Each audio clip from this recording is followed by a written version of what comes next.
वस्सलामु अला अशरफिल अंबिया'i वल मुरसलीन अम्मा बअद फ़अऊज़ु बिल्लाहि मिनश शैतानिर रजीम बिस्मिल्लाहिर रहमानिर रहीम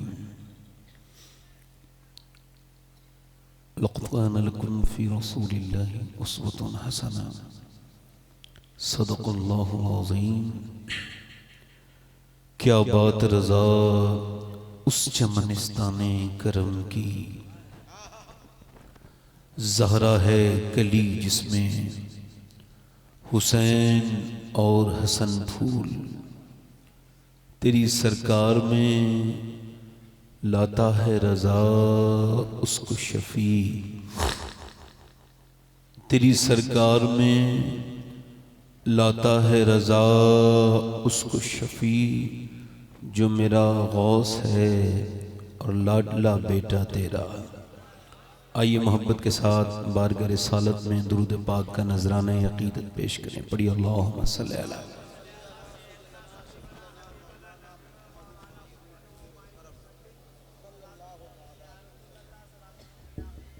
बाद हम्द दुरूद लायक़ ताज़ीम व तकरीम मिंबर शरीफ पर तशरीफ़ फरमा मेरे इमामे की ज़ीनत और रौनक मुअज़्ज़ज़ उलमाए अहले सुन्नत मुअज़्ज़ज़ हुफ़्फ़ाज़ व क़ुर्रा साहिब सज्जादा हज़रत प्रोफेसर मोहम्मद अब्दुल समी क़ादरी, दीगर उनके बरादरान नक़ीब अहले सुन्नत, अस्सलामु अलैकुम व रहमतुल्लाहि ताला व बरकातुहू। कैसे हैं आप लोग? खैरियत से हैं?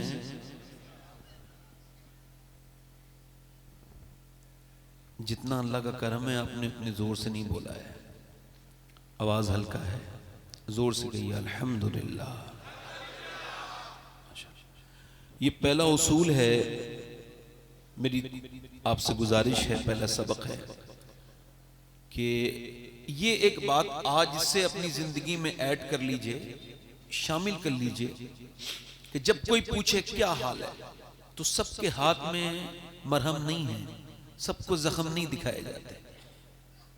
लोग रो के पूछते हैं, हंस के उड़ा देते हैं। सबको हाल अपना ना बताएं।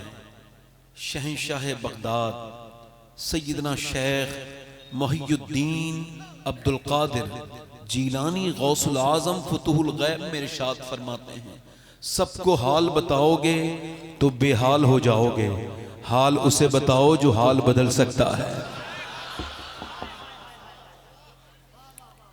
नहजुल बलागा में मौलाए कायनात इरशाद फरमाते हैं कि जब तक तूने अपनी परेशानी का जिक्र किसी से नहीं किया तब तक तेरी इज्जत महफूज है, और जब तूने अपनी परेशानी का जिक्र किसी से कर दिया तो अब तेरी इज्जत बर्बादी के दहाने को पहुंच गई।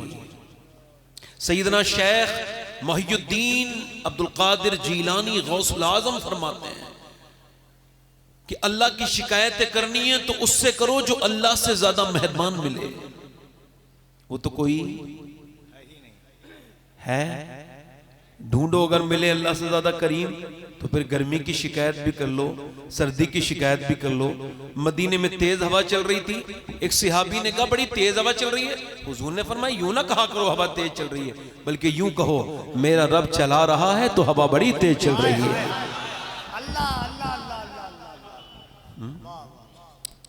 तो अपनी परेशानी उसको बताओ जो आपके हाल बदल सकता है, वो रब है।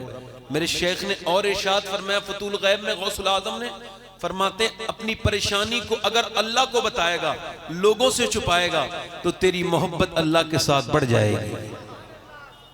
तो इंशाअल्लाह अब नाशुक्री तो नहीं करेंगे कभी। किसे बताएंगे अपना हाल? अल्लाह को। मौला अली फरमाते हैं जो रब के सामने रोया वो सबके सामने नहीं रोया, और जो रब के सामने नहीं रोया फिर वो सबके सामने रोया। आप बड़ी अच्छी महफिल है, मुझे ये खानकाई मॉल ऐसी महफिल कम मिलती है, मतलब ऐसे अच्छे लोग मिले हैं आप, और बड़ी अच्छी निकाबत ये कर रहे हैं हमारे कफील भाई। ये मैं इस वजह से नहीं कह रहा हूँ, ये इनका इलाका है। हिंदुस्तान में इस वक्त इनकी उम्र का कोई बदल नहीं है। अल्लाह ने बड़ा बुलंद किया। और उसकी वजह यह कफील अंबर ऊपर से सादा है, अंदर से इसके दिल में अहले बैत की मोहब्बत कूट कूट के भरी हुई है। और हमारे दिलबर शाही साहब क़िबला मद्दज़िल्लाहुल आली बड़े बेहतरीन शायर भी हैं, अच्छे इंसान हैं। इनकी हुक्म पर मैं हाजिर आया हूँ। हज़रत की मोहब्बत है साहिब सज्जादा की। और मेरे बाद आप हिंदुस्तान के मशहूर शायर जनाब मोहम्मद अली फैज़ी साहब को सुनेंगे। हमारे यहाँ जब कोई सुभान अल्लाह कहता है तो उसको 90 नेकियां मिलती हैं। आपकी तरफ क्या हिसाब है?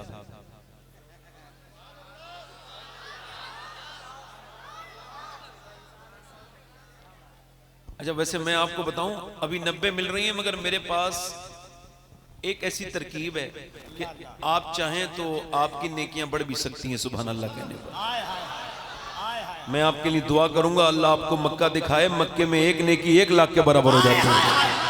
नारे तकबीर, नारे रिसालत, हुर्से हफीजी। अच्छा, वाह वाह वाह वाह वाह। अच्छा, वैसे सुभान अल्लाह का मतलब है अल्लाह पाक है, और वो किसी के कहने से पाक नहीं होता। वो रहीम है, किसी के कहने से उस पर कोई फर्क। वो करीम है, उसके करम पे किसी के कहने से कोई फर्क, ना कहने से फर्क नहीं पड़ता, कहने से फर्क नहीं पड़ता। वो सलाम है, उसके ऊपर कोई फर्क नहीं पड़ता, कोई उसे सलाम कहे, मगर मेरे नबी फरमाते हैं उस पर फर्क नहीं पड़ता, मगर जो कहता है उस पर फर्क पड़ता है। वो तो पाक है, जो उसे सुभान अल्लाह कहता है अल्लाह उसे पाक कर देता है। वो तो सलाम है, मगर जो उसको सलाम कहता है अल्लाह उसके पूरी जिंदगी में सलामती पैदा कर देता है। जोर से बोलो जरा सुभान अल्लाह। इतनी अच्छी महफिल है कि मुझे कुछ कहने की जरूरत नहीं है। ये सब फैजाने नजर है। ये जो चेहरों पर मुस्कुराहट है, ये किसी जलसे का असर नहीं है, ये एक खानकाह का असर है। सुभान अल्लाह। जितने अब एक बात और अर्ज कर दूं, इस खानवादे में बैठ के जिसे मरना हो मेरी तकरीर सुने बस आराम से। और वल्लाह मुझे भी मरना है, मैं कोई ऐसी बात नहीं कहूंगा जिसका दुनिया और आखिरत में कोई फायदा ना हो। पूरी तकरीर में गौर कर लीजिएगा, सुनते रहिएगा। कोई बात कहूं तो टोक दीजिएगा। ये हसन हसानी की महफिल नहीं है। खानकाहों से जनाजे निकलते थे पहले। जब मेरे शेख अब्दुल कादिर जिलानी की तकरीर होती थी तो आपके खुद के 4 बेटे आपकी तकरीर सुन के शहीद हुए हैं।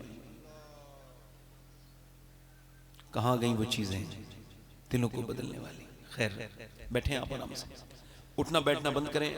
मैं यूं तो नहीं पढ़ता, मगर मैंने मौला अली की शान में कुछ मिसरे कहे हैं, तरन्नुम से पढ़ना चाहता हूं। अगर आप जरा दोनों हाथ उठा के बोले या अली तो मैं पढ़ दूं। सुभान अल्लाह। ये इस वजह से पढ़ रहा हूं, यहाँ का मैंने इससे पहले कभी पढ़ा नहीं है। क्या बात है, पहली बार पढ़ रहा हूं। तरन्नुम भी आपका है, तकल्लुम भी आपका। हाँ, और ये दिलबर भाई आपकी नजर है। 5-6 मिसरे पढ़ता हूँ मौला अली की शान में। वैसे मैं उम्मन मौला अली की शान में कम ही पढ़ता हूँ। उसकी वजह यह है कि आजकल हालात बड़े खराब चल रहे हैं। कोई ज्यादा मौला अली का नाम ले तो लोग उसे शिया कहने लगते हैं, है ना। और इधर देखें, ये हमारा था नहीं ये हिसाब हमारा। कोई ज्यादा हजरत अबू बकर उमर का नाम लेने लगे तो लोग उसे खारजी कहने लगते हैं। मगर मेरा कहना इतना सा है, सिर्फ जिसको हजरत अबू बकर उमर का जिक्र अच्छा नहीं लगता हो और सिर्फ हजरत अली का जिक्र लगता है, अच्छा, वो पक्का खारजी राफजी है और उसका कोई भी जन्नत से ताल्लुक, इस्लाम से ताल्लुक नहीं है। और जिसको सिर्फ हजरत अबू बकर का जिक्र अच्छा लगता है, हजरत उमर का, और हजरत अली का जिक्र उसे बुरा लगता है, वो पक्का खारजी जहन्नमी।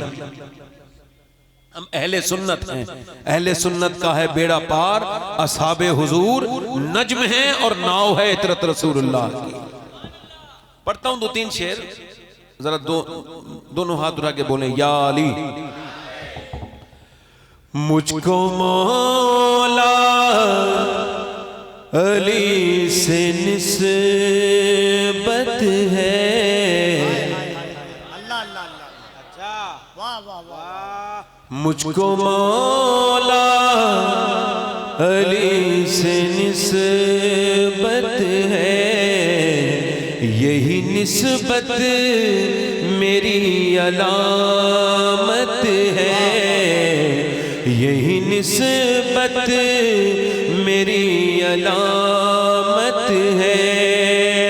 और उनके आशिक पे रहमते रब की, उनके आशिक पे रहमते रब की, उनके दुश्मन पे रब की लानत है। उनके दुश्मन पे रब की लानत। और बुग़्ज़े मौला अली से दूर रहो, बुग़्ज़े मौला अली से दूर रहो, बुग़्ज़े मौला अली हलाकत है। बुग़्ज़े मौला। दोनों हाथों को उठाकर नारे तकबीर, नारे रिसालत, पढ़ो जरा मेरे साथ पढ़ो। बुग़्ज़े मौला, नारे हैदरी। शेर को अगर समझाओ तो शेर का मतलब कोई नहीं है, समझ लीजिएगा।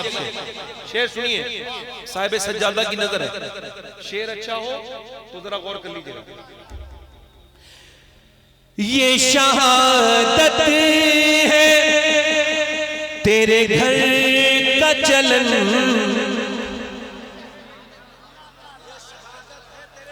ये शहादत है तेरे घर का चलन, तेरे बेटों तेरे बच्चों को उसकी आदत है। तेरे बच्चों को उसकी आदत है। वाह वाह, क्या तेरे बच्चों को उसकी आदत। और एक शेर और सुनिए। तेरी नस्लें बुलंद है मौला,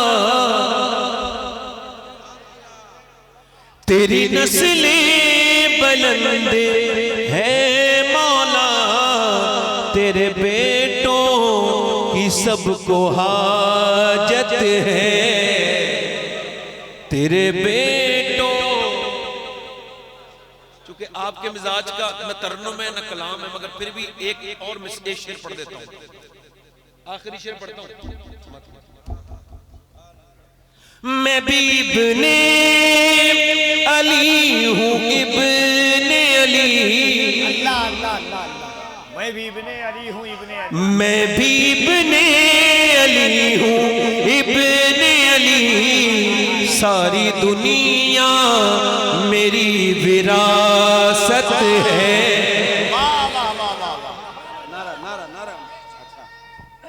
अल्लाह, वाह वाह वाह, क्या बात है सरकार। वाह वाह वाह। सारी दुनिया मेरी विरासत है। पढ़िए, मुझको मौला अली से निस्बत, यही निस्बत मेरी अलामत है। आखिरी शेर। मेरी बातें असर जो करती हैं, मेरी बातें असर जो करती हैं, इनमें शामिल तेरी फसाहत है। वाह वाह वाह वाह। और मक्ते का शेर पढ़ता हूँ। अल्लाह अल्लाह अल्लाह। एक बार दोनों हाथों को उठाकर मौलाए कायनात का नाम ले। नारे तकबीर, नारे रिसालत, नारे हैदरी, नारे हैदरी। पानी नहीं, जब हम शुरू हो जाते हैं तो पानी नहीं पीते। जोर से बोले सुभान अल्लाह।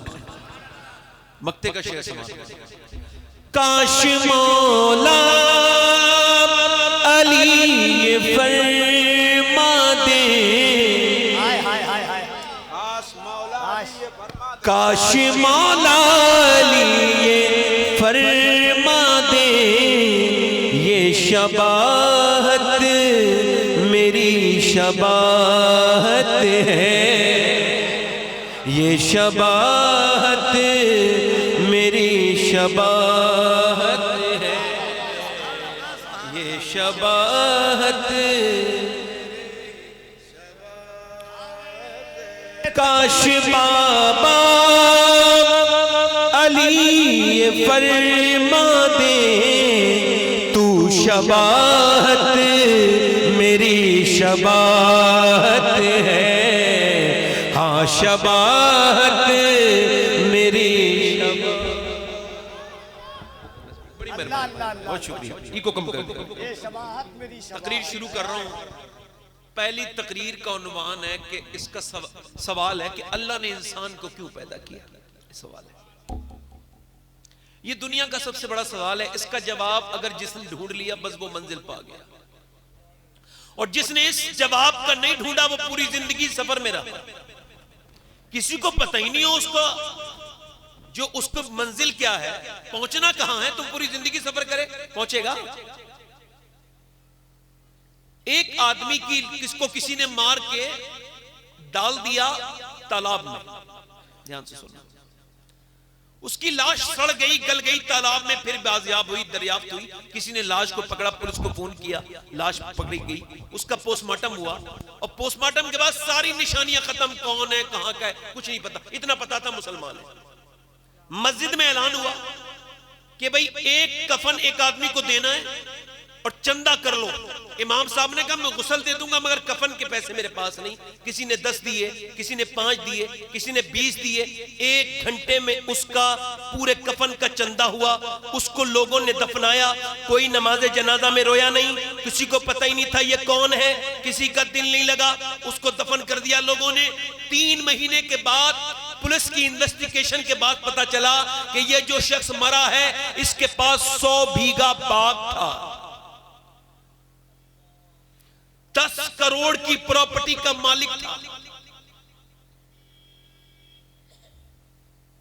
बैंक के अंदर उसके 6 करोड़ रुपए जमा थे, मगर जब मौत आई तो चंदे के कफन से उसको दफनाया गया। उसको अपने पैसे के कफन भी लेना नसीब नहीं हुआ। किस वक्त कौन मर जाए। अपनी दौलत पे गुरूर करने वालों, अपनी जीस पे गुरूर करने वालों, क्या पता मैं कहां मरूंगा, क्या पता आप कहां मरेंगे, क्या पता क्या हमारा हश्र होगा। फिर भी अभी तक ये नहीं समझ पाए कि इस दुनिया में ये इंसान अशरफुल मखलूकात, इन्न फी खल्क़िस समावाति वल अर्द वख्तिलाफिल लैली वन नहारी लआयातिल लिउलिल अलबाब। अम्मा आयशा फरमाती है हुजूर एक दिन मेरे पास आए, रात का वक्त था, सर्दियों की रातें थी, बिस्तर में करीब हो गए। मैं आपसे फिर सवाल करता हूं, इंसान को अल्लाह ने क्यों पैदा किया?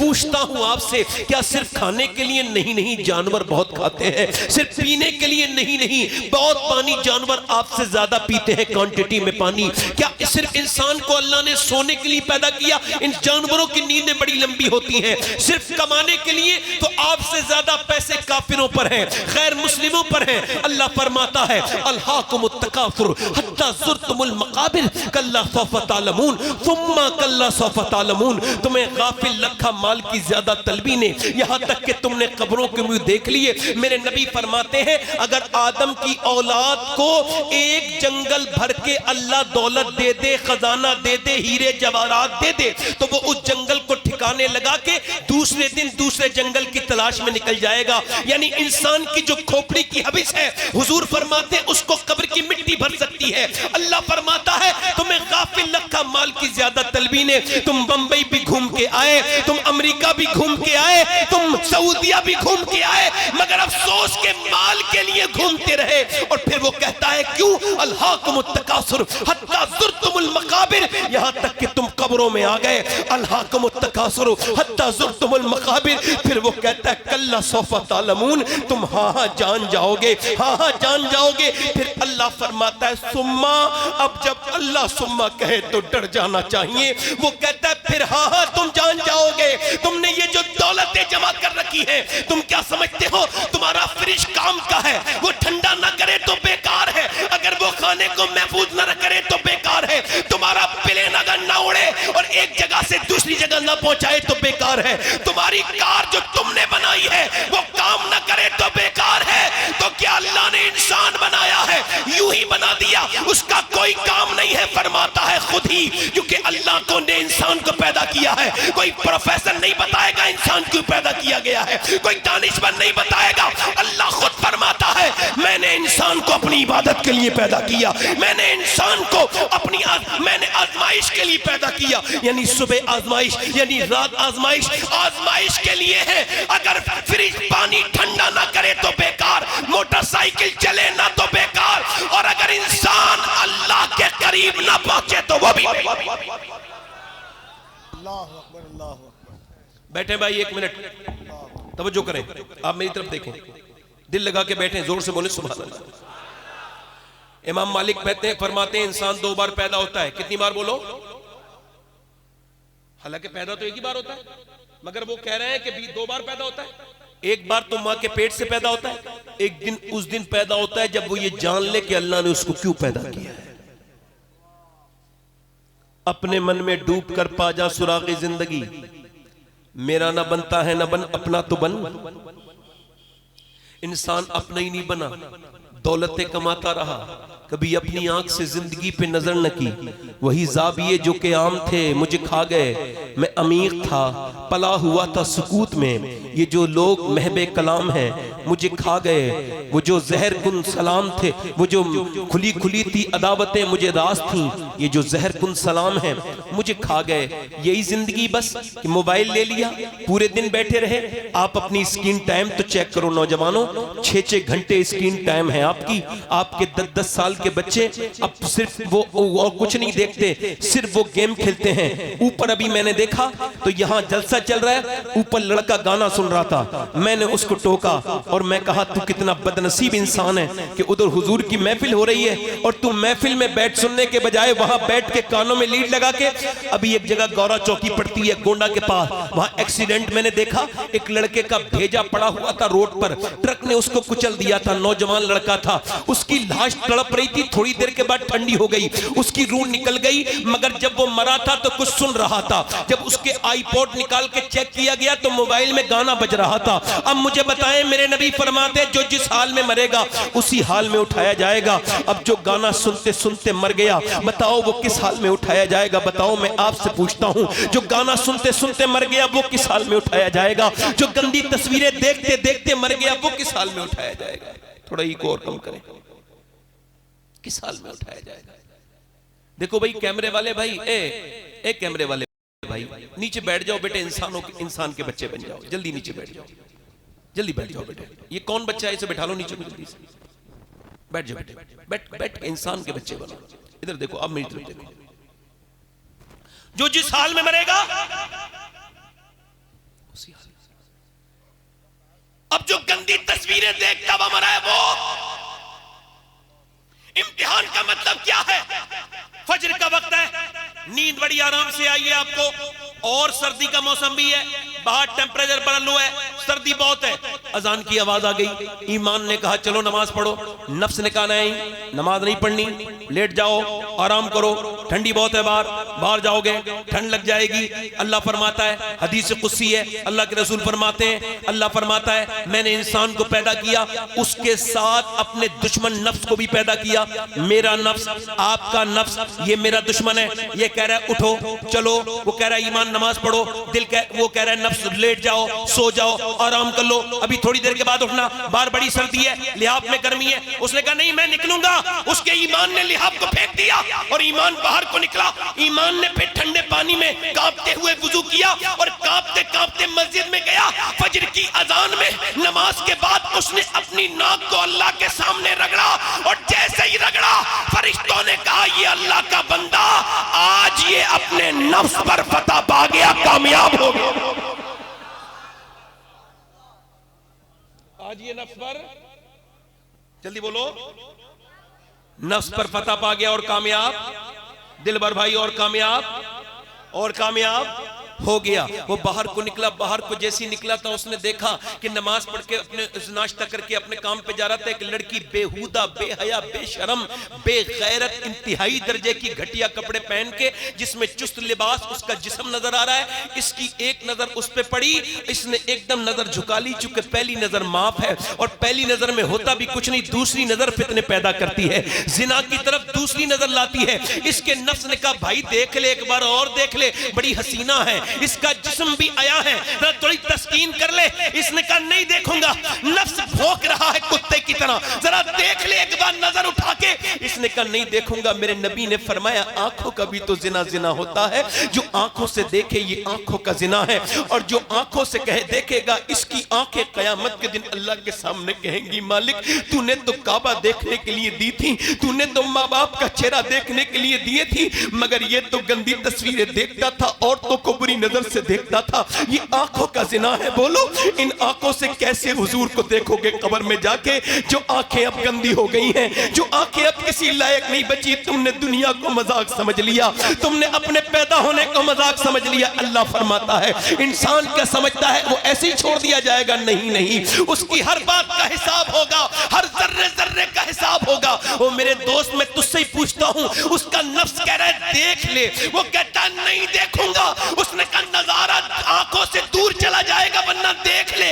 लड़की चली गई, उस मुसलमान मोमिन की नजर नहीं उठी। उसने कहा या इलाही रंग लाए जब मेरी बेबाकियां उनकी नीची नीची नजरों की हया का साथ हो। ये जिसने नजरें झुकाई ये अल्लाह की बारगाह में कामयाब हो गया। वाह वाह वाह वाह, नारे तकबीर, नारे रिसालत। मेरे नबी ने फरमाया, मेरे आका ने फरमाया, एक सिहाबी जो नौजवान सिहाबी ने कहा नमाज में मजा नहीं आता, हुजूर ने फरमाया अपनी आंखों की हिफाजत कर, आंखों को पाकीज़ा कर, अल्लाह तेरी नमाज में मजे दे देगा। अब जो फेसबुक ये हैं वो सुन लें, फेसबुक पे गंदी तस्वीरें देखने वाले ऐसे करके इंस्टाग्राम पे उंगली चल रही है, फेसबुक पे चल रही है, लड़कियां आधी आधी नीम बरहना उसके अंदर आ रही हैं। ये जो उंगली चल रही है ना, कल यही तेरे खिलाफ खड़ी होगी, ये कहेगी मालिक इसने गंदी काम करवाए थे। याद रखना जर्रे जर्रे का हिसाब होगा, बचोगा नहीं, कोई नहीं बचेगा, ये मत समझना, याद रखना मेरे दोस्तों। और सुनो, हजरत अली फरमाते जिसके ईमान पर गुनाह के बाद असर न पड़े उसका ईमान मरने के बराबर होगा। यानी उसने गंदी तस्वीर देख ली, फिल्म देख ली, मगर तौबा की तरफ तबीयत नहीं आई तो उसका ईमान तो बिल्कुल कमजोर है, बेकार हो गया, वो बर्बाद हो गया, वो जिसकी नजरों में हया बाकी नहीं है।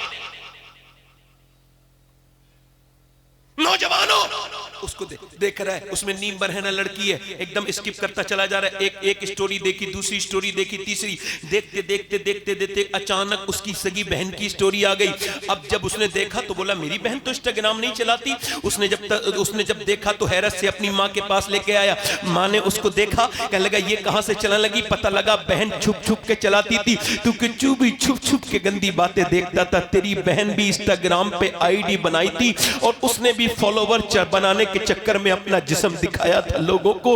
हाय क्या दौर आ गया मुसलमानों के ऊपर, लाम फातिमा रखे लड़कियां इंस्टाग्राम पे अपने जिस्मों की नुमाइश कर रही हैं।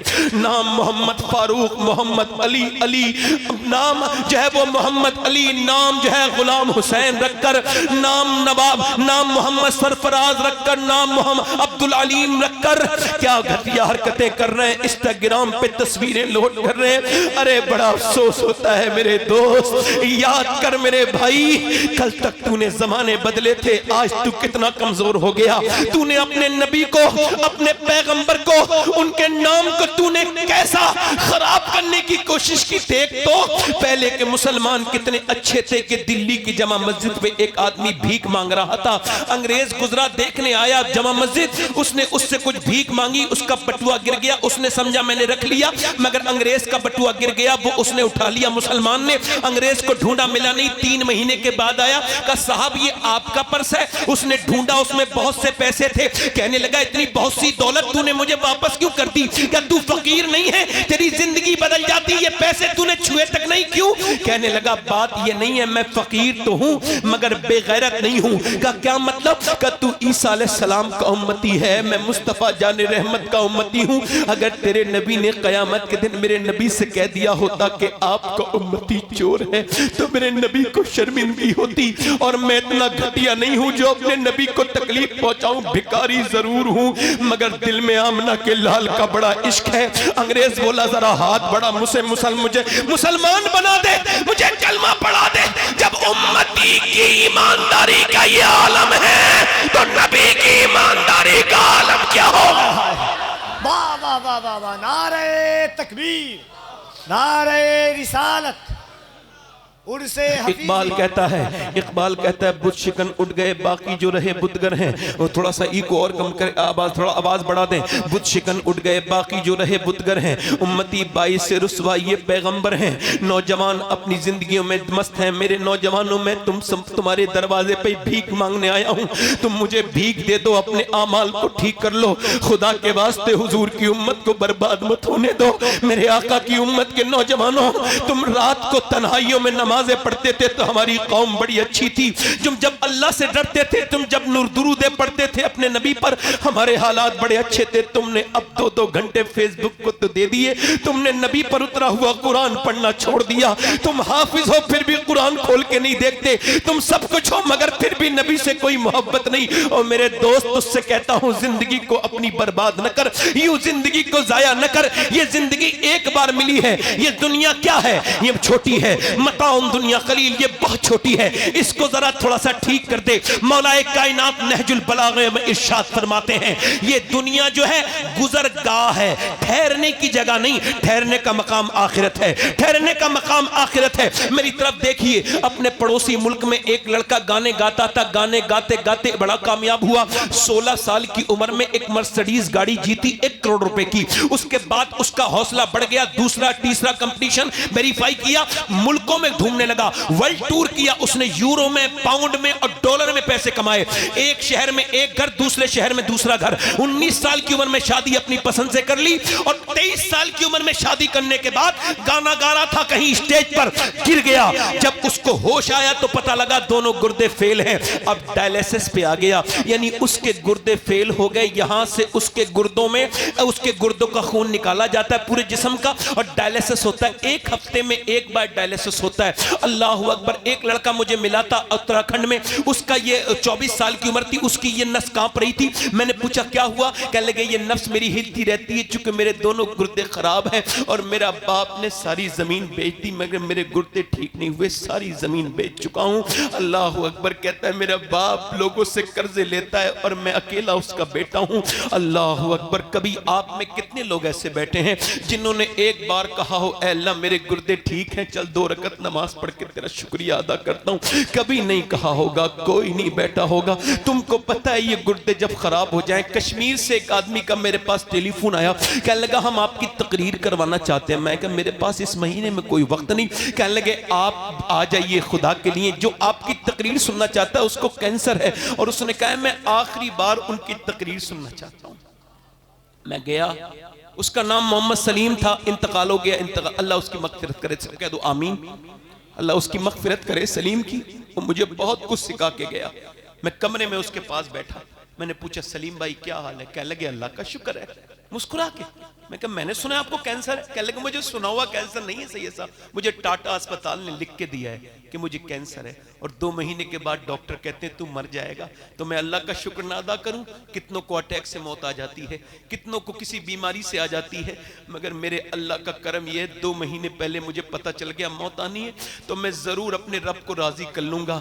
जब मुझे ये खबर होती है 2 महीने के बाद मैं उस खबर में जाऊंगा कि मैं कमरे में भी नहीं रह सकता, अंधेरे में 2 दिन 3 दिन, और उस अंधेरी कब्र में ऊपर से तख्ते लगा के लोग चले जाएंगे। तो उस अंधेरे के बारे में सोच के कहता हूं मालिक मैंने बड़े गुनाह किए हैं, मुझको माफ कर देना मेरे रब, मुझ पर फजल करना। मोटे मोटे आंसुओं से रो के बोला कि मैंने बगैर कैंसर के भी नमाजें पढ़ी थी मगर बंदगी को नहीं पहुंचा था, मगर जब से पता चला है कैंसर है और जब अल्लाह के सामने गिड़गिड़ाता हूं तो मुझे जो लुत्फ अब आता है वो कभी नहीं आया। वो एक सजदा जिसको तू गिरा समझता है, 1000 सजदों से देता है आदमी को निजात। कभी सर्व सजदा जो मैं हुआ कहीं तो जमीन से आने लगी सदा, तेरा दिल तो है सनम आशना, तुझे क्या मिलेगा नमाज में। अल्लाह अकबर। जरा गौर तो करो, एक आदमी अस्पताल में भर्ती हुआ, 90,000 का बिल आया, 1.5 दिन में सांस लेने में प्रॉब्लम थी, बूढ़ा था 80 साल का। डॉक्टर के बिल को देख के रोने लगा। डॉक्टर ने कहा बिल ज्यादा लगता है बड़े मियाँ, हम आपको पैसे कुछ कम कर देंगे। और कह लगा नहीं डॉक्टर साहब, अल्लाह ने इतना नवाज रखा है, पूरे अस्पताल को खरीद सकता हूं खड़े खड़े। कहा फिर रोते क्यों हो? कहा बस इस वजह से रो रहा हूं, 1.5 दिन तेरी मशीन से सांस ली है तो तूने 90,000 का बिल बिठा दिया, मगर जिसकी मैंने हवाओं में 80 साल सांस लिया, मैंने कभी सोचा नहीं कि सांस लेना कितनी बड़ी अल्लाह की नेमत है। मैंने कभी सोचा ही नहीं कि कितनी बड़ी नेमत है अल्लाह की। मैंने कभी अपने बारे में, रब के बारे में गौर नहीं किया। अच्छा मुझे बताओ, जिसने दिल का इलाज किया उसे लाखों दे दिए, जिसने गुर्दों का इलाज दिया उसे लाखों दे दिए, जिसने तुम्हारे जिस्म का इलाज किया उसने उसे लाखों दे दिए, जिसने तुम्हें फ्री में गुर्दे दिए उसके सामने सजदे भी नहीं किया, उस रब के सामने कभी रोए भी नहीं। तुम कैद मुंह दिखाओगे अल्लाह को जाकर। तुमने एक आदमी का शुक्रिया अदा कर दिया, उसने एहसान कर दिया, उसने कहा थैंक यू जज़ाकल्लाह शुक्रिया।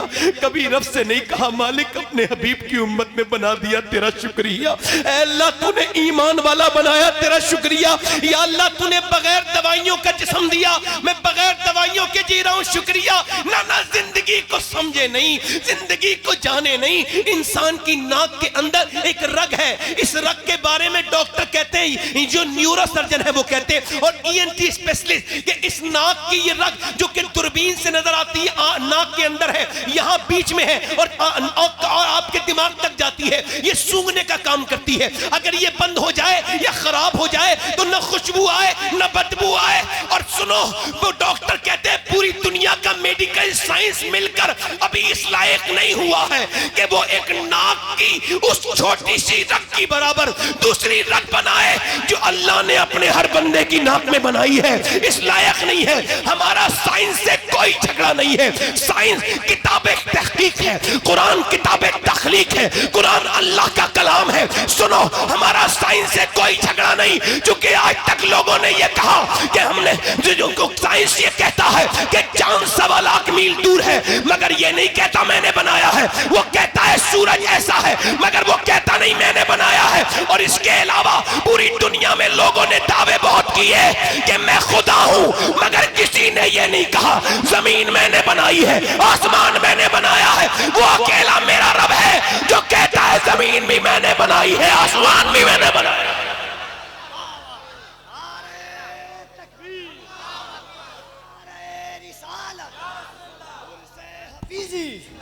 वो अकेला मेरा रब है, मेरा अकेला रब है जो कहता है जमीन भी मैंने बनाई, इंसान को मैंने बनाया। जोर से बोलो है। साइंस से क्या झगड़ा है? साइंसदान तो मेरे जैसे फकीर के सामने आके बैठ जाए, मैं उसे कलमा पढ़ाने की तरफ ले जाऊंगा। खुदा की कसम, साइंसों से सिर्फ फकीर निपट सकते हैं। काल वाला नहीं निपटेगा, हाल वाला निपटेगा। जोर से बोलो सुभान अल्लाह, दिल लगा के बोलो। अब जरा गौर करो, मगर मौत जब आ जाएगी तब समझोगे आज के बाद मेरा ईमान ये कहता है कि आप कहा करोगे अपनी सेहत को देख के अल्लाह तेरा शुक्र है, कहोगे इंशाल्लाह, और अपने रब की तरफ पलटोगे। मैं जो बात कह रहा था वो गाना गाते गाते गिर गया, चेकअप हुआ, एक घर बिका, दूसरा घर बिका, सारा गुर्दों में लग गया। उसके भाई ने भी उसको गुर्दा दिया, ट्रांसप्लांट हुआ मगर ठीक नहीं हुआ। खैर उसकी मौत करीब थी तो बीवी ने देखा, उसे सबने छोड़ दिया। यानी कल तक लोग सेल्फी लेते थे उसके साथ, आज कोई उसकी शोहरतों का साथी नहीं है, क्योंकि वो तो बर्बाद हो गया। याद रखो दुनिया जब तक तुम्हें, याद रखो गरीबों की तो रिश्तेदारी बहुत कम है दुनिया में, अमीरों के रिश्तेदार तो दूर दूर के भी अपने ही होते हैं, और गरीबों के करीब के भी। आप अब तो कोई अमीर मर जाए, अमीर की छींक आ जाए तो लोग पहुंचते हैं, अब गरीब तो जान से मर जाए जनाजे में लोग नहीं जाते। तवज्जो करो मेरी तरफ। अब देखो उसको लोगों ने छोड़ दिया, उसकी बीबी कह रही क्यों रोते हो असद? क्या लगा मैं इस वजह से रो रहा हूं, अल्लाह ने आवाज दी तो मैंने गाने गाए, तुम बेवा हो जाओगी, मेरे बच्चे यतीम हो जाएंगे। मैं सोच रहा हूं जिनके लिए गाने गाए उन सब ने मुझे बुरे हाल में छोड़ दिया। अगर मैंने गाने के बजाय मुस्तफा की नाते पड़ी होती तो मेरे नबी ने मुझे नहीं छोड़ा होता। ये जिंदगी क्यों दी गई बताओ? इंस्टाग्राम के लिए, फेसबुक के लिए? बताओ जल्दी बोलो।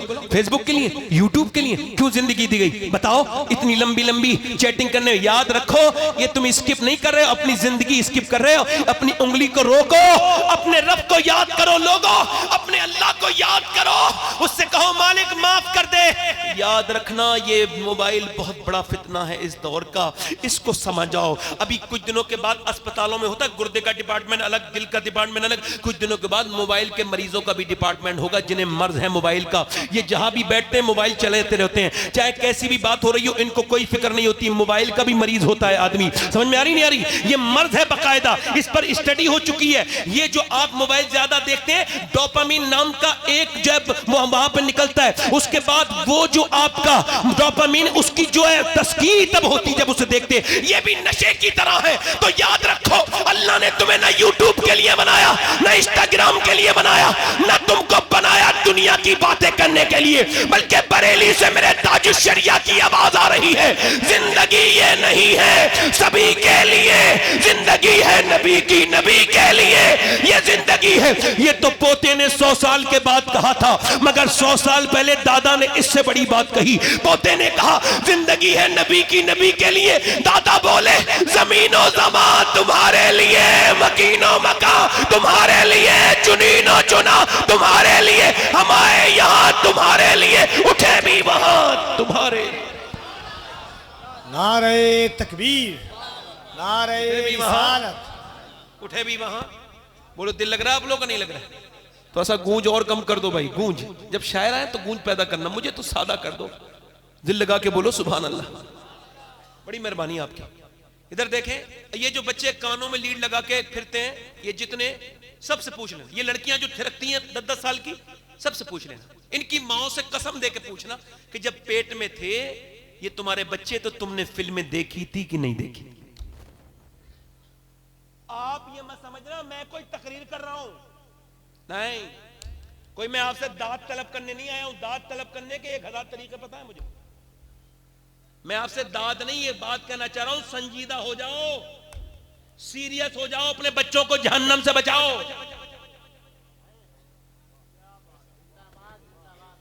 जब 10 साल की लड़की नाचेगी तुम्हारे आंगन में तो बड़े होके वो कोई नेक नहीं बनेगी, कोई बदतरीन किस्म की लड़की बनेगी।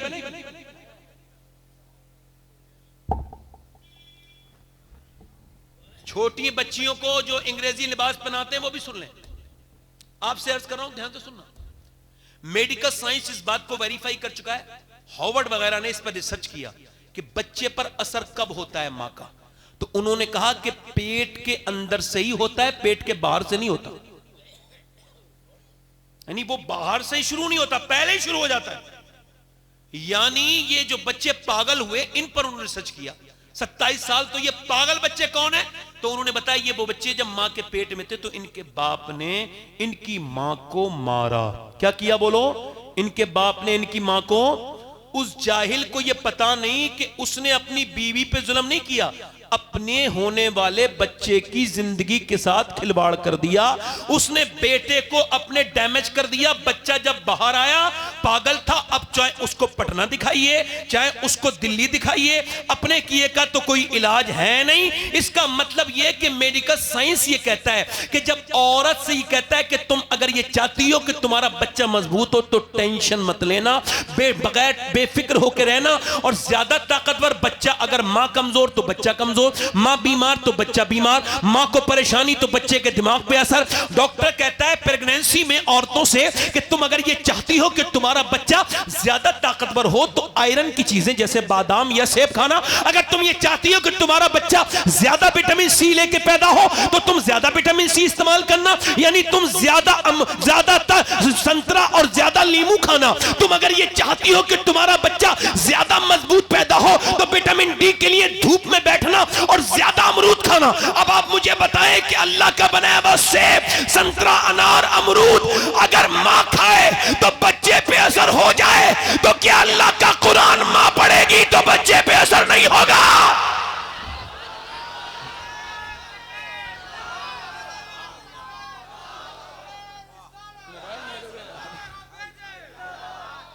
दिल लगा के बोलो, असर होगा कि नहीं होगा? असर होगा नहीं।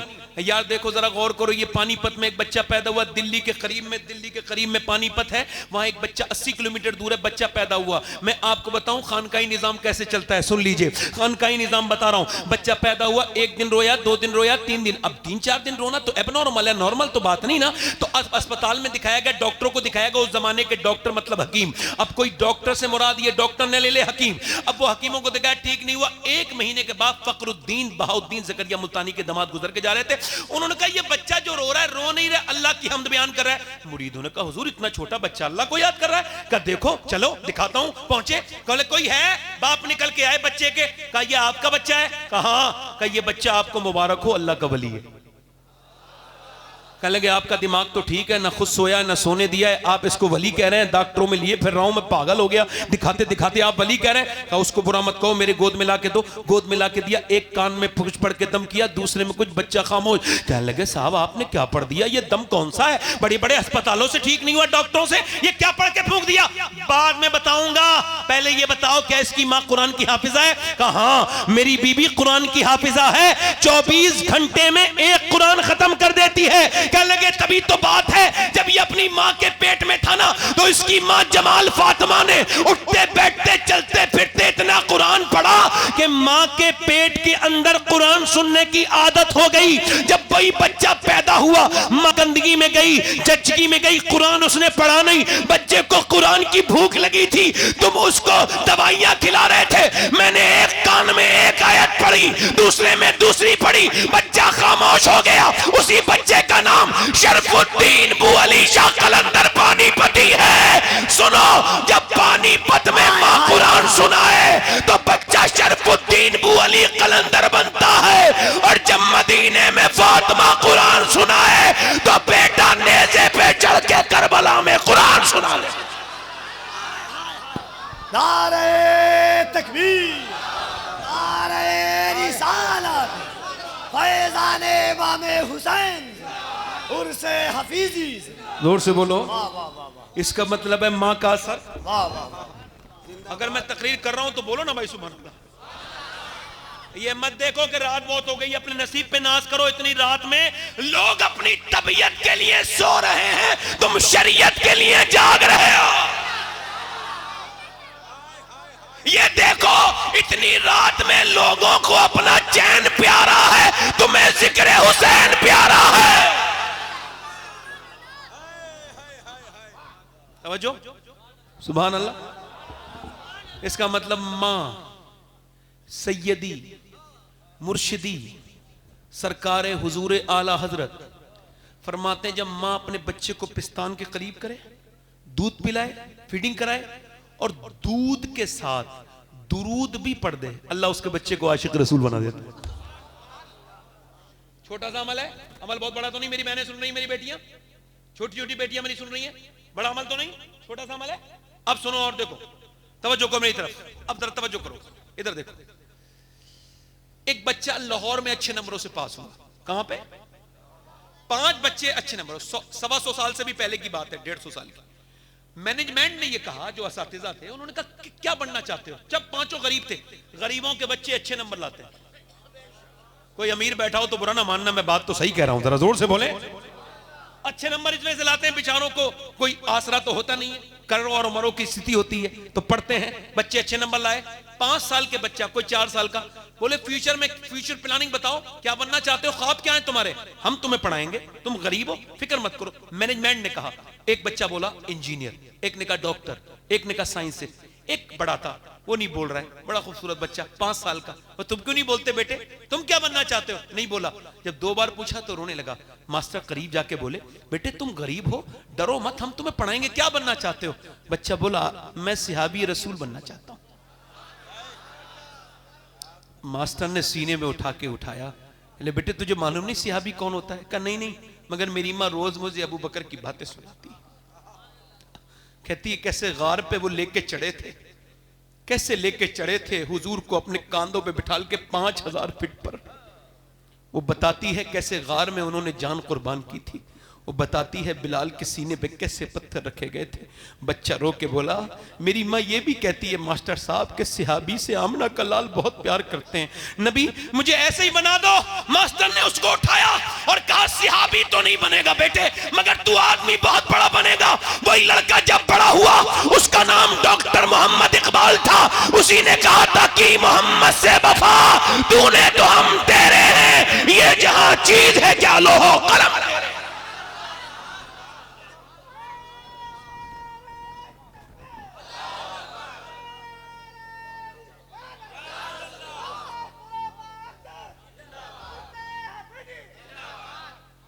बड़ी मेहरबानी है।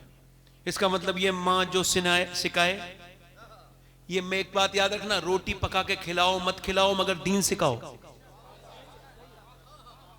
समझ आ रही? तुम पे रोटियां बनाना ये सब इतना जरूरी नहीं जितना बच्चे को दीनदार बनाना जरूरी है। एक बुजुर्ग कहते हैं, मैं घर में बैठा था, मेरा बर्थडे था 10 साल का। हमारे यहाँ बर्थडे कैसे मनाया जाता है? गुब्बारे फोड़ेंगे। बेवकूफ, गुब्बारे लाती क्यों जो फोड़ते हो? बेवकूफ हो, पागल हो क्या? तुम मुसलमान हो, ये सब खराज फजूल बातें करते हो। गुब्बारे लाएंगे, फोड़ेंगे उसको, केक को उठाएंगे, चेहरों पे लगाएंगे। मैंने अपना किसी को बताया ही नहीं, कब मैं पैदा हुआ मैं बताता ही नहीं, कोई इतनी काबिल जिक्र बात है ही नहीं। मैं कैसे पैदा हुआ हूं ये काबिल जिक्र नहीं है। अगर मैं ईमान पे मर जाऊं तो मेरी खुशी की बात होगी। हम सिर्फ मिलाद उसका मनाते हैं जिसकी उम्र कभी पुरानी नहीं हुई है। उम्र लाखों बरस की तेरी, मगर है ताजा शबाब तेरा। समझ आ रही नहीं? हैप्पी बर्थडे मनाते हैं लोग बिला वजह की। अंग्रेजों वाली बात है ये। हमारे बुजुर्गों ने कैसा हैप्पी बर्थडे मनाया सुनो। कहता है मैं 10 साल का हो गया था, मेरा बर्थडे वाला दिन था, मेरी माँ ने कहा नमाज पढ़ने जा, मैं नहीं गया, मैं खेल रहा था, किसी काम में लगा था, इग्नोर कर दिया। फिर मैंने नमाज पढ़ने जा, रोटियां बना रही थी, उसने देखा नहीं, जाता ही नहीं। चिमटा जिससे रोटी बना रही थी उठ के मेरे सर में जब मारा है, कहते बैठ गया चिमटा मेरे सर में, खून का फुवारा निकला, कांप के बोला अम्मा जा रहा हूं, अब न मानना, सर पे मेरे रुमाल बांध के अब जा मस्जिद में। कहते हैं मैं नमाज पढ़ के तो आ गया, मगर माँ से डरता रहा, मरने वाली थी, बिल्कुल बूढ़ी हो गई। तो मैंने पूछा अम्मा ये बता कि तूने मेरा सर फाड़ा था, उस दिन से मैंने नमाज तो नहीं छोड़ी, 5 वक्त का नमाजी हूं, मगर क्या कोई माँ ऐसा भी करती जैसा तूने किया? तो मेरी माँ रो के बोली बेटे मुझ पर रोटियां बनाना फर्ज नहीं था, तुझे नमाजी बनाना फर्ज था। माओं को वक्त नहीं बेटियों को संभालने का। फलां की बेटी चली गई, फलां की बेटी ने नाक कटा दी, झूठ बात है ये। बेटी नाक नहीं कटाती, उसको मजबूर किया जाता है कटवाने पर। सुन लेना मेरी बात को, एक चीज है इंग्लिश में उसको पढ़ना, कंपाउंडिंग इफेक्ट। उसको जरा पढ़िएगा। उसको जो पढ़े लिखे लोग हैं कि एकदम कुछ नहीं होता, 1-2 गुटखा खाने से कैंसर नहीं होता, 15-20 साल लगातार मेहनत करनी पड़ती, फिर मुंह सड़ता है, फिर डॉक्टर कहता है तुम्हारा कैंसर है मुंह में आपके गुटखा की वजह से। कहता मैं गुटखा छोड़ दूंगा, कहला दुनिया छोड़ने का वक्त है, अब क्या तुम गुटखा छोड़ोगे? अब तो जो कर चुके थे कर लिया। यानी एकदम सिगरेट 1-2 पीने से किसी को दिल का खराब नहीं होता, 1-2 सिगरेट से नहीं होता, ये लगातार मुसलसल करने से होता है। ऐसे ही कोई भी लड़की एकदम नहीं भागती, 20 साल तैयारी करवाई जाती है उसे। मिसाल के तौर पर लड़की घर में बैठी है, 10 साल की हो गई है, फिल्म चल रही है, अम्मी भी देख रही है, अब्बा भी वहीं बैठे हैं, ताया भी वहीं बैठे हैं, चाचा भी वहीं बैठे हैं, वहीं पे भाई भी बैठा है। अम्मी बेशरम बेगैरत बेहया, उसके अंदर गंदे सीन आ रहे हैं, लड़की देख रही है, जज्बात उसके बहुत ज्यादा मुतासिर हो रहे हैं, उसके जज्बात बर्बाद हो रहे हैं। लड़की बड़ी होती चली गई। लड़की ने नोटिस किया जब हीरो हीरोइन मिलते नहीं है अम्मी रोती हैं। अम्मी बड़ी इमोशनल है ना, रोती हैं। और जब हीरो हीरोइन नहीं मिलते, मिल जाते हैं, भाग जाते हैं, अम्मी भी खुश, अब्बा भी खुश। 10 साल ड्रामा देखा, फिर उसने सोचा वही करूं जिसे देख के अम्मी खुश होती हैं। अब वो जब भागी, अरे मेरी नाक कट गई, मैं कहीं का नहीं रहा। मां कहती है हाय मैं बर्बाद हो गई। अरे तू किससे कहा था तुझसे बर्बाद होने को? तू टीवी के सामने रोने के बजाय मुसल्ला बिछा के अल्लाह के सामने रोई होती तो तेरी बेटी नाक न कटाती, सर फखर से बुलंद कर देती। बोलो तो सही, गलत कह रहा हूं बात? क्या कड़वी लग रही हो तो मुझे कोई तकलीफ नहीं भाई, मैं तो बात आईना दिखा रहा हूं। ऐसा मैं कफील भाई आईना दिखा रहा हूं, नहीं दिखा रहा हूं? है तवज्जो, मेरी बात गलत तो नहीं? इधर देखो, मैं इधर तवज्जो करो, इधर तवज्जो करो, तवज्जो करो मैं इधर। वो गैर मुस्लिम बड़े खुश हो रहे हैं, ओ इतनी लड़की कन्वर्ट करनी हमने, ओ इस्लाम छोड़ दिया हमने। इस्लाम मुझे भी बड़ी तकलीफ होती थी शुरू में, फिर मैंने सोचा कि लड़कियां जो जा रही मुसलमान है ये, फिर मेरे दिल ने गवाही दी नहीं, सही मानों में मुसलमान इन किसी बेगैरत बाप की औलाद है, वरना जिसे दीन मिल गया हो वो जान दे सकती है, ईमान नहीं दे सकती। जान दे सकती है, ईमान। किसी फैशनेबल बेगैरत की लड़की होगी, किसी नाचने वाली मां की लड़की होगी, तवज्जो है नहीं मेरी बात पर। और इधर देखो किसी नाचने वाली की लड़की होगी, इधर देखो, तवज्जो करो। ये गैर मुस्लिम बड़े खुश हो रहे हैं, हमने इतनी कन्वर्ट कर ली, हमने इतनी कन्वर्ट कर ली, इतनी लड़कियां। मैं कहता हूं एक भी नहीं हो सकती। अगर इसकी जिंदा मिसाल देखनी है तो फलस्तीन देख लो।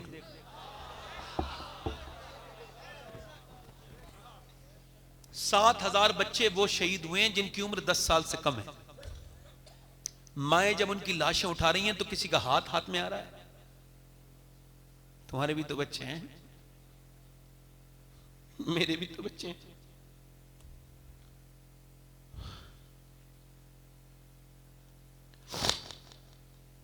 वो एक एक ब्रेड पर 4-4, 3-3 लोग हैं। मलबे, किसी को तकलीफ नहीं है। पूरी दुनिया के इदारे खामोश हैं, चूंकि मुसलमानों के साथ हो रहा है ना। किसी को तकलीफ हो ना हो, मगर गुंबद खजरा के मकी को बड़ी तकलीफ है। हुजूर फरमाते हैं मेरे उम्मती के पांव में कांटा लगता है तो तकलीफ मुझे होती है, मगर उन फलस्तीनियों के लिए अब तो कोई दुआ भी नहीं करता।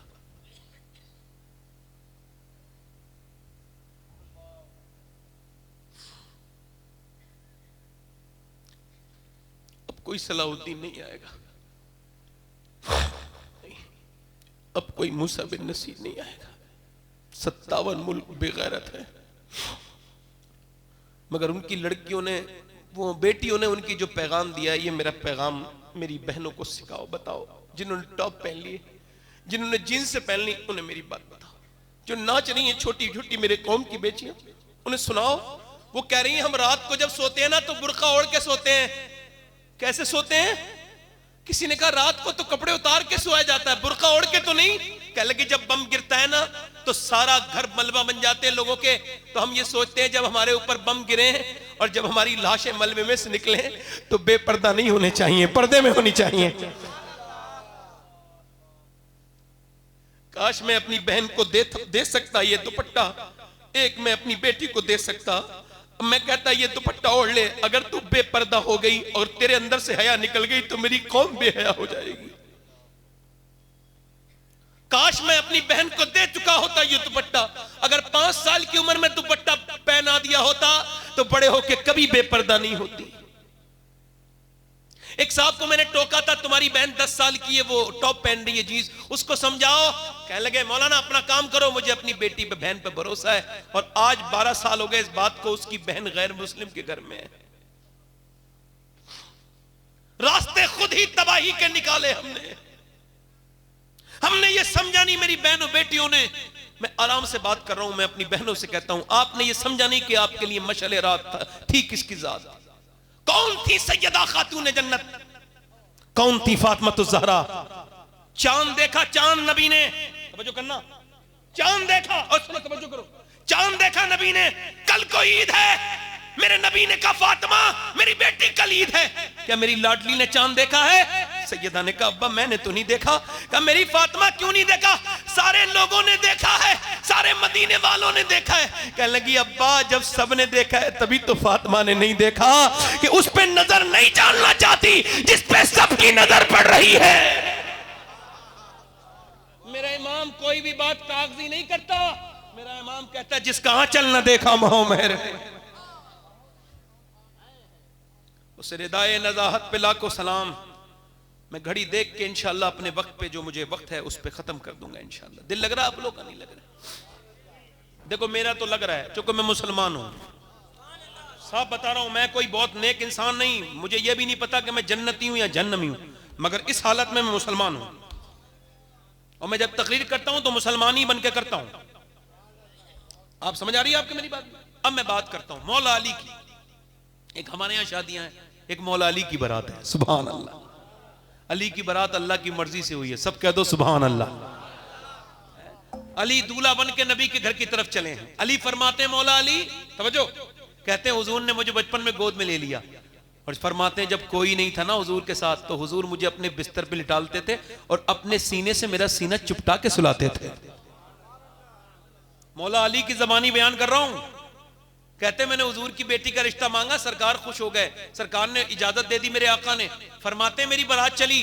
अब मुझे बताओ जरा, बारात चल रही है मदीने में, बाराती कौन है? अबू बकर सिद्दीक। जोर से बोलो सुभान अल्लाह, जोर से बोलो, पीछे तक आवाज आनी चाहिए। अबू बकर सिद्दीक, उमर फारूक आजम, उस्मान।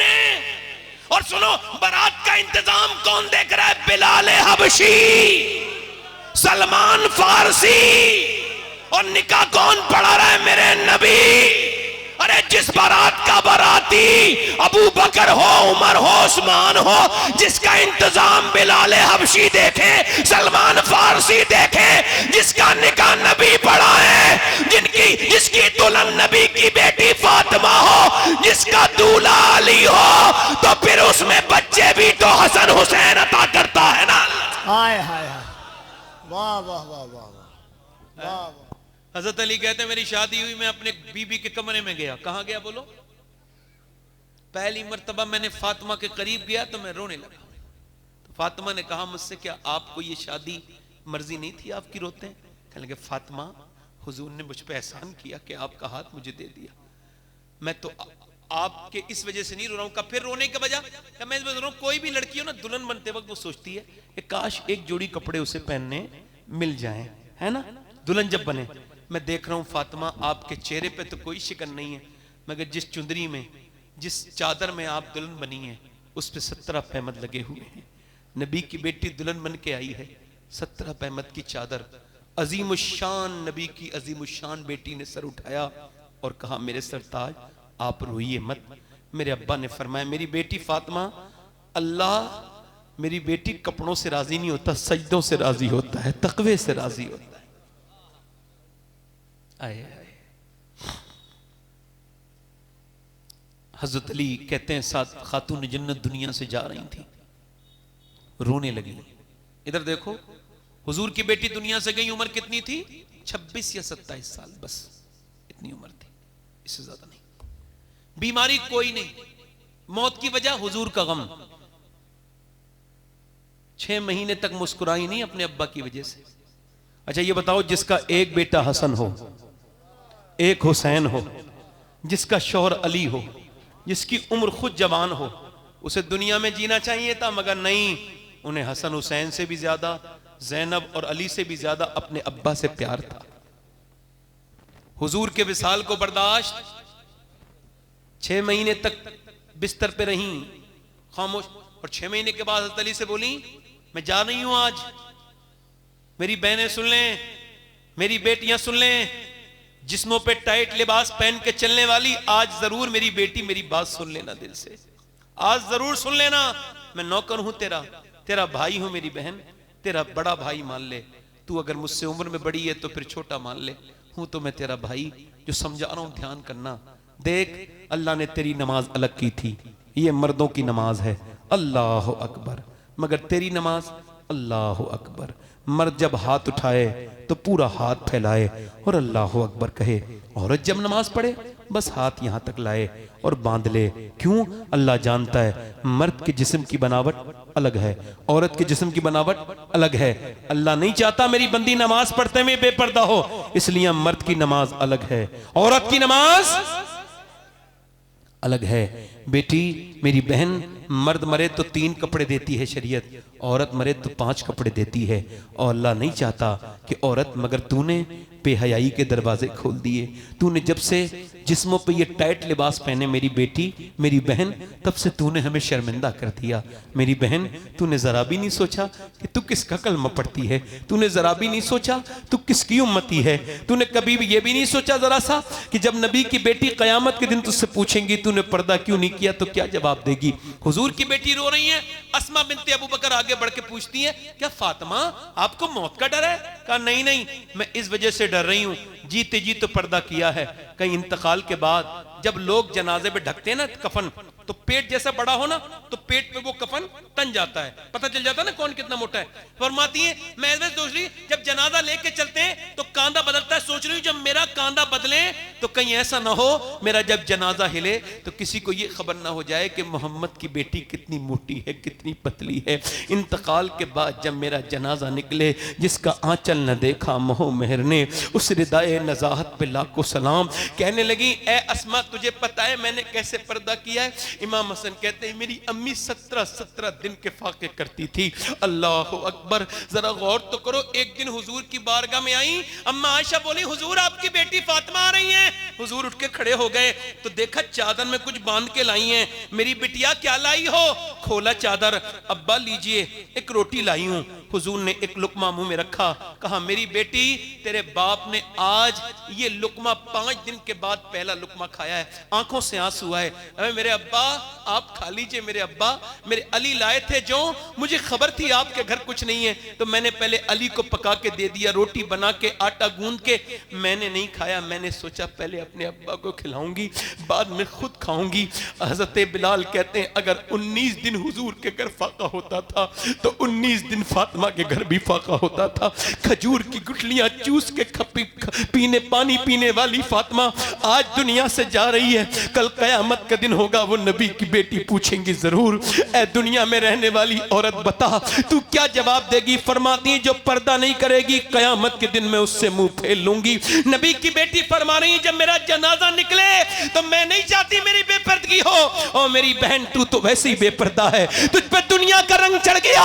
ओ मेरी बहन सुन, मेरे नबी फरमाते हैं, अल्लाह फरमाता है जब मैं किसी पे लानत भेजता हूं मेरे महबूब तो उसकी 7 नस्लों तक असर रहता है। कितनी नस्लों तक? बोलो 7 नस्लों तक। अर्ज की मेरे रब से, मेरे नबी ने, ऐ मेरे रब जब तू लानत भेजे तो 7 नस्लों तक असर, और जब तू रहमतें भेजे, अल्लाह फरमाता है महबूब मेरी लानत की हद तो है मगर मेरी रहमतों की कोई हद नहीं है। मैं रहमत फातिमा के घर पे भेजता हूं, कोई उसका बेटा हुसैन बन के चमकता है, कोई हसन बन के चमकता है, कोई ज़ैनुल आबिदीन बन के चमकता है, कोई बाकर जाफर मूसा कासिम बन के चमकता है, तो कोई बगदाद में अब्दुल कादिर जीलानी बन के चमक रहा है, तो कोई अजमेर में मोइनुद्दीन चिश्ती बन के चमक रहा है। तो मियां कयामत में लोग जिसका इंतजार कर रहे हैं, जिसके पीछे ईसा नमाज पढ़ेंगे, वो किसी और माँ का बेटा नहीं, वो भी नबी की बेटी फातिमा का बेटा मेहदी होगा।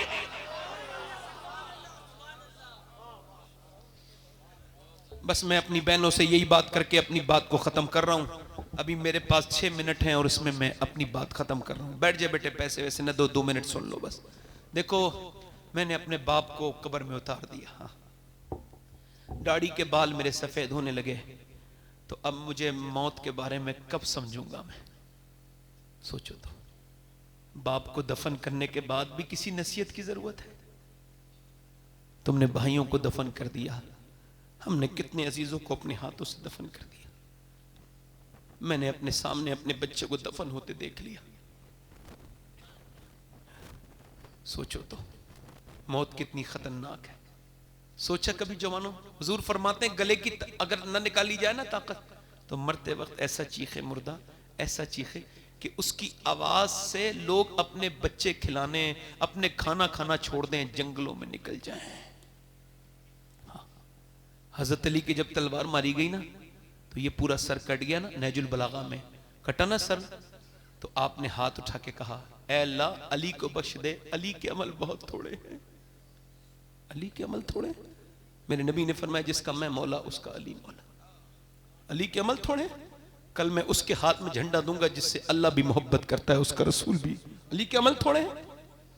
हजरत उमर के जब मारे गए, चाकू फट गई, आंत पूरी, दूध पिया निकल गई आंत में से दूध, अपने बेटे से कहा मेरा सर जमीन पे रख दे। अब धुनना सुनना, उमर फारूक आजम की बात सुनना गौर से। जब जमीन पे अपने बेटे से कहा मेरी मौत करीब है, सर जमीन पे रख दे, नहीं रख। ए अब्दुल्ला सर जमीन पे रख, ए अब्दुल्ला सर जमीन पे, जानू पे रख, सर जमीन पे रख। आज लोग तकब्बुर करते हैं, गुरूर करते हैं। सुनो उमर फारूक आजम को, उमर आम आदमी नहीं है। 28 आयात कम से कम उमर की मर्जी के मुताबिक कुरान में है। जमीन में सर रख दिया उमर ने, अपना सर जमीन में रखा। जैसी हजरत उमर ने सर जमीन में रखा, मालूम क्या कहना है? या अल्लाह, लोग कहते हैं उमर ये है, उमर बादशाह। उमर ये है, उमर तो तेरी बारगाह का मोहताज है, अगर तूने आज उमर को न बख्शा, मेरी मौत करीब है, तो उमर बर्बाद हो जाएगा, उमर बर्बाद हो जाएगा। सोचो तो, अगर मरते वक्त ईमान पे खात्मा न हुआ तो क्या होगा? बोलो तो, सोचो तो।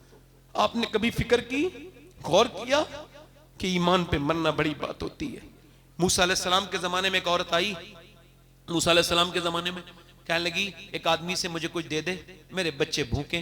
आखिरी रिवायत, मेरे बच्चे भूखे। उसने कहा, मैं तुझे दे तो दूंगा, मगर मैं औरतों का शौकीन हूं, तू मुझे अपना जिस्म हवाले कर दे एक रात के लिए, मैं तुझे दौलत दे दूंगा। उसने कहा, मैं जिस्म बेचने नहीं आई हूं। वापस गई, फिर आई वापस, कहने लगी, मेरे बच्चे बेहोश होने लगे हैं, कुछ दे दे, मैं रात को आ जाऊंगी, तू फिर अपनी मर्जी पूरी कर लेना। रात को आई बच्चों को खिला के, रात में उसका हाथ पकड़ने लगा। वो अकेले कमरे में थी, मगर कांपने लगी, पसीने आ गए। उसने कहा, पैसे नहीं मिले? जो ड्रामा दिखाती है रोती है, क्यों कांपती है? कहने लगी, पैसे सब कुछ नहीं होते, ईमान भी तो कुछ होता है। क्या मतलब? का जब मैं नमाज पढ़ती हूँ तब भी अल्लाह देखता है, जब मैं जिस्म बेचने आई हूँ तब भी अल्लाह देख रहा है। तो मैं उससे यही कह रही हूँ, ए जमीन और आसमान के मालिक, ए बेपना ताकतों वाले, अगर मेरे बच्चे बीमार ना होते और मैं मां ना होती तो कभी अपना जिस्म न बेचती, कभी अपना जिस्म न बेचती, मुझे बर्बाद होने से बचा ले, मेरे रब मुझे माफ कर देना। और वो कांप के जब थरथराई, ओ यार, वो आदमी का दिल धुल गया जो उसका इज्जत लूटना चाह रहा था। बोला, जा मैं तुझे अपनी बहन बनाता हूँ। हदीस में आता है, ले जा पैसे ले ले। वो तो चली गई, ये सजदे में गिर के फूट फूट के रोने लगा, मालिक एक दिन आई थी, हाथ तक नहीं लगाया, मैंने तो इज्जतों पे डाके डाले। मुल्ला रूम कहते हैं, आदमी चूड़ी बनाता था, चूड़ी, उसकी औलाद नहीं थी, सोने की चूड़ी सुनार था, उसने सोने की चूड़ी बनाता था, उसने एक लड़का ले लिया गोद, 20 साल का हो गया लड़का। वो घर पहुंचा अपनी बीबी से पास एक दिन, तो उसकी बोली, दरवाजा नहीं खोलूंगी, पहले ये बता तू कौन सा गुनाह करके आया? तो कोई गुनाह नहीं किया। और सही बता कौन सा गुनाह करके आया? उसने कहा, एक तुम्हें कैसे पता? एक लड़की को चूड़ी पहना रहा था, औरत को, उसका हाथ पसंद आ गया, मैंने बुरी नजर से उसका हाथ पकड़ लिया, कहा अंदर आ जा।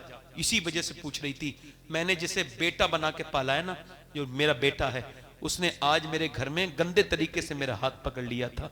मैं समझ गई कि मेरे आदमी ने किसी की इज्जत पे हाथ डाला है, जो आज मेरे घर में मेरी इज्जत पे हाथ डाला है। वो आदमी गिड़गिड़ा के बोला, मालिक मेरी बेटी, मेरी बीबी की हिफाजत कर ले, मुझे माफ कर दे, मैंने गंदी नियत करी, मेरे घर पे असर हो गया, मुझे माफ कर दे मेरे मालिक। वो औरत, वो आदमी रोया, रो के सो गया। सुबह को दरवाजा खुला, सामने देखा हजरत मूसा अलैहिस्सलाम खड़े थे। उसने पूछा, आप कौन? कहा, पहले आप बताओ आप कौन हो? कहा, मेरा ये नाम है। हजरत मूसा बोले, मैं अल्लाह का नबी मूसा हूं, अल्लाह ने तुझे सलाम भेजा है। कहने लगा, मूसा मैं तो इस इलाके का सबसे गुनहगार आदमी हूं, आप गलत जगह पे आ गए, मैंने तो लड़कियों की इज्जतें लूटी, शराबें पी, बेहयाइयां की, मुझसे अल्लाह सलाम नहीं कह सकता। मूसा ने कहा, कोई तूने नेकी की है? कहा, हाँ, रात एक औरत को छोड़ दिया था। और कितना रोया है? कहा, पूरा मेरा चेहरा भीग गया रोते रोते। मूसा कहते हैं, अल्लाह फरमाता है, तेरा तो चेहरा भीग गया? अल्लाह फरमाता है, ए आदम की औलाद, तेरे गुनाह चाहे कितने भी हों, इतना रो ले कि तेरी आंख का आंसू तेरे गाल तक ढलक के आ जाए, मैं सारे गुनाह माफ कर दूं। आंसुओं का कोई खरीदार नहीं है, टीन का पीपा बिक जाएगा, मगर आंसू कोई, मगर अल्लाह कहता है, मैं एक आंसू के बदले में जन्नत का सौदा कर देता हूं। वो इतना करीम है। इस खानकाह से दिल लेके जाओ, इस खानकाह से अल्लाह का खौफ लेके जाओ। हाथ उठा के बताओ, कितने लोग मेरे नबी के नाम पे गर्दन कटा दोगे? दोनों हाथ उठा के बताओ। एक दूसरे की तरफ न देखना, मुस्कुराना नहीं, एक दूसरे की तरफ न देखना, नीचे हाथ कर ले। मैं किसी से जबरदस्ती और सख्ती नहीं कर रहा हूं, मगर एक सवाल का जवाब दो, जो गर्दन कटा सकता है कुछ भी कर सकता है ना? तो कितने लोग ऐसे हैं जो गर्दन भी कटा देंगे और आज से हुजूर के नाम पे पूरी दाढ़ी भी रखा लेंगे, इस महफिल में खड़े हो जाएं, सिर्फ सोच समझ के खड़े हों, जो पूरी दाढ़ी रखाएं वो खड़े हो जाएं, खड़े हो जाएं। जो आज से पूरी दाढ़ी रखाएं, हर नबी के दाढ़ी, हर वली के दाढ़ी, इस खानकाह से सुन्नत रसूल लेके जाए। जिस मदरसे का कोई बच्चा खड़ा ना हो, बाकी खड़े हो जाएं। जो पीछे खड़े हों वो हाथ उठा लें, ऊपर हाथ उठा लें, सारे दाढ़ी रखाने वाले हाथ ऊपर कर लें, निकल के आए बाहर को। जो दाढ़ी रखाएं, हर नबी के दाढ़ी, हर वली के दाढ़ी, दाढ़ी मुड़ाना हराम, जहन्नम में ले जाने वाले काम। जो दाढ़ी मुड़ा रहा है वो इस्लाम की निशानी को मुड़ा रहा है, फितरत से खेल रहा है। ठीक है, मैं किसी सख्ती नहीं कर रहा हूं, जिसके जी में आए वो पाए रोशनी। मैंने तो दिल जला के सरे राह रख दिया, ए खड़े रहो भाई, खड़े रहो, एक मिनट, एक बात याद रखना, खड़े रहो। ये जिनके लिए दाढ़ी मुड़ा रहे हो ना, ये ऐसे करके हाथ झाड़ के कब्र से वापस आ जाएंगे, और जिसकी सुन्नत है ना दाढ़ी, उसका कब्र में दीदार होगा। उनके लिए क्यों जिंदगी जी रहे हो? है कोई आशिक रसूल नौजवान और इस महफिल में खड़े होके हाथ उठा ले, हाथ उठा ले, दाढ़ी रखाने वाले ऊपर हाथ कर ले, ऊपर हाथ कर ले, मेरे साथ कहें इंशाअल्लाह वादा करते हैं इन उलमाए कराम की मौजूदगी में, साहिब सज्जादा की मौजूदगी में, आज से इंशाअल्लाह ना दाढ़ी कटेगी ना मुड़ेगी इंशाअल्लाह, है इंशाअल्लाह। बैठ जाए, अपनी बहन बेटी को पर्दे की नियत करें, जो भी दोनों हाथ उठा के कहें इंशाअल्लाह नमाज अपनी बहन को पर्दा कराएंगे इंशाअल्लाह, दोनों हाथ उठा के बोलो इंशाअल्लाह। सैयदा फातिमा की बातें सुनाएंगे इंशाअल्लाह, अपनी बहन बेटी को नमाज की पाबंदी, हुजूर की आंखों की ठंडक करेंगे इंशाअल्लाह। हमेशा मसलके मजहबे अहले सुन्नत मसलके आला हज़रत पे सख्ती से कायम रहेंगे इंशाअल्लाह। अल्लाह आप सबको सलामत रखे, बाकरामत रखे, ये आस्ताना, ये सज्जादा, इनका खानवादा सलामत रहे। अल्लाह ताला इसको दिन दुगनी रात चौगनी तरक्की अता करे। ये मैखाना सलामत रहे, रिंद यूं ही आते रहें, फैज़ पाते रहें। मैंने जो कुछ कहा अल्लाह की रज़ा के लिए कहा, किसी को बुरा लगा हो तो माफ़ करना, तौबा कर लें, मैं भी तौबा करता हूँ, माफ़ करना, तौबा करें। अस्तग़फिरुल्लाह रब्बी मिन कुल्लि ज़म्बिन व अतूबु इलैह। पढ़ लीजिए ला इलाहा इल्लल्लाहु मुहम्मदुर रसूलुल्लाह। मेरी ज़िंदगी का मकसद तेरे दीन की सरफराजी, मैं इसीलिए मुसलमान, मैं इसलिए नमाजी। इस्लाम जिंदाबाद, मसलके आला हज़रत पाइंदाबाद। लक़द कान लकुम फ़ी रसूलिल्लाहि उस्वतुन हसना। सदक़ल्लाहुल अज़ीम व मा अलैना इल्लल बलाग। अस्सलामु अलैकुम व रहमतुल्लाहि व बरकातहू। आप तशरीफ़ रखें, अभी जलसा इंशाअल्लाह बेहतरीन तरीके से मुशायरा होगा। दिलबर शाही साहब क़िबला मद्दज़िल्लाहुल अली और क़ारी मोहम्मद अली फैज़ी साहब, ये दोनों पढ़ेंगे। अल्लाह ताला आपको सलामत रखे। बहुत शुक्रिया आपका। अस्सलामु अलैकुम व रहमतुल्लाहि।